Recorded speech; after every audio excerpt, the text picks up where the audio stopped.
케빈 듀란트는 2007년 드래프트에서 1라운드 전체 1순위로 뽑힐 것이라는 예상을 뒤엎고 2순위로 시애틀 슈퍼소닉스에 지명됐습니다. 포틀랜드가 1번 픽을 진 상태였기 때문에 듀란트를 데려갈 수 있었지만 골밑 보강을 위해 센터 그렉 오든을 1번 픽 1순위로 지명을 했고 시즌이 시작된 후 듀란트가 활약을 펼치자 큰 후회를 했다고 합니다. 포틀랜드는 1984년 마이클 조던을 건너뛰고 샘 보이를 선택했던 실수를 저지른 적이 있었는데 07년 드래프트에서도 듀란트를 놓치며 그때의 악몽을 재현했습니다.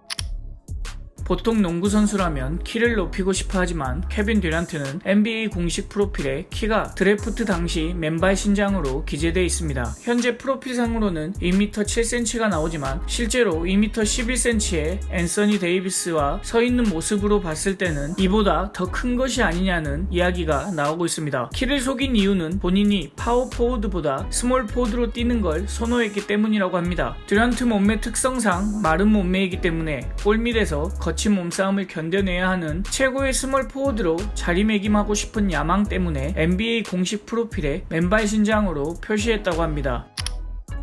듀란트가 OKC에서 골스로 이적 이후 트위터를 통해 OKC의 로스터는 구렸다. 러스 말고 누가 있는데 라고 트윗을 하며 팀을 디스한 적이 있었습니다. 이 발언에서 자기 자신을 3인칭으로 지칭하는 점을 증거로 그가 이중 계정을 사용하고 있는 것이 아니냐는 의혹이 생기며 논란이 되었습니다. 듀란트가 깜빡하고 본 계정에서 로그아웃 하지 않고 자신을 실드하는 식의 트윗을 해버린 것입니다. 이후 이중 계정을 사용한다고 해서 뒤중 계정이라는 별명까지 생겼습니다.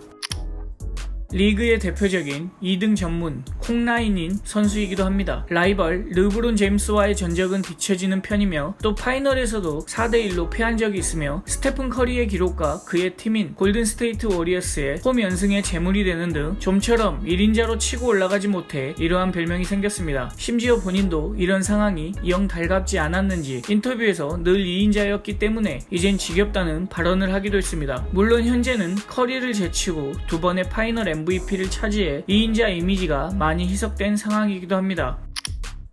2012-13 시즌에는 야투 성공률 50%, 3점 40%, 자유투 90% 이상을 찍은 엘리트 슈터들의 모임인 180클럽에 가입했습니다. 케빈 듀란트 가입 전에는 레리 버드, 마크 프라이스, 레지 밀러, 스티브 내시, 덕 노비츠키 5명 뿐이었는데 듀란트 이후 2015-16 시즌 스테픈 커리가 가입했습니다. 가입된 선수들 이름만 봐도 알 수 있듯이 180클럽 가입은 괴물들이 득실되는 NBA에서 듀란트의 실력을 증명할 수 있는 정말 대단한 기록입니다. 또 최초의 180클럽 득점왕이 되나 했지만 아쉽게도 그의 카멜로 앤서니가 4월에 갑자기 미쳐 날뛰며 실패하고 말았습니다.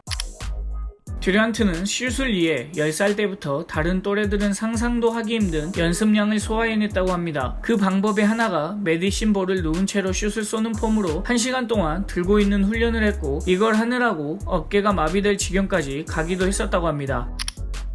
2013년 7월에 WNBA의 농구선수 모니카 라이트와 약혼을 했는데 약혼녀 모니카 라이트가 WKBL 2013-14 시즌 KEB 하나은행에 지명되어 뛰게 된 적이 있었습니다. 하지만 모니카 라이트는 돌연 12월에 문자 한 통만 남기고 미국으로 떠나버렸고 연인 관계였던 듀란트와도 9개월 후 약혼이 취소되었습니다.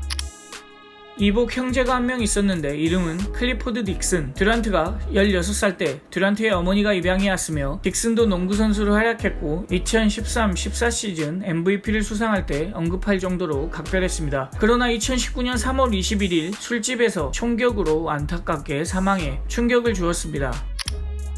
터키에서 열린 피바 세계선수권 대회에 국가대표로 선발되어 미국을 우승으로 이끌었습니다. 듀란트는 여기에서도 MVP를 차지하며 세계적인 선수로 거듭났습니다. 또 2012년 런던 올림픽에서도 미국 대표팀의 일원으로 평균 득점 19점에 3점 슛 성공률 52%로 2점 슛 성공률보다 10%나 높은 놀라운 슈팅 기록을 보여주며 맹활약을 해 금메달 획득에 일조하였습니다. 골든스테이트 워리어스에서 2번의 우승을 했지만 일부 팬들과 언론은 듀란트를 사치품 및 용병 취급하기도 했습니다. 여러 이유를 포함해 이러한 이유가 이적에 영향을 미쳤을 것이라 보는 시각이 있었습니다. 이적이 확정된 후 듀란트는 팀원들과 소통을 단절했다고 하며 서로 우호적인 관계로 보였던 커리조차 듀란트의 브루클린 내치행을 비행기에서 SNS로 알았다고 합니다. 그렇게 팀원들에게 한마디도 없이 네츠로 이적한 후에는 워리어스의 무능함 덕에 2019-20 시즌 시즌을 다 놓칠 것이라는 게시글에 좋아요를 누르는 등 팀을 옮길 때마다 기존 팬들이 배신감을 느낄 만한 행동을 하며 구설수에 오르고 있습니다. 골든스테이트 워리어스에서 듀란트가 사용했던 번호 35번을 활약에 감사하는 의미에서 영구 결번으로 지정해 주었는데 브루클린 네츠로 이적한 후에는 35번에서 7번으로 교체해버렸다고 합니다. 이유는 천지창조 후 7일째에 하나님이 쉬었다는 안식일의 의미 때문이라고 합니다. 인터뷰 100번이면 100번, 농구선수로서 성공한 영광을 하나님께 돌린다는 멘트를 날릴 정도로 신앙심이 깊은 독실한 크리스천으로 알려져 있습니다.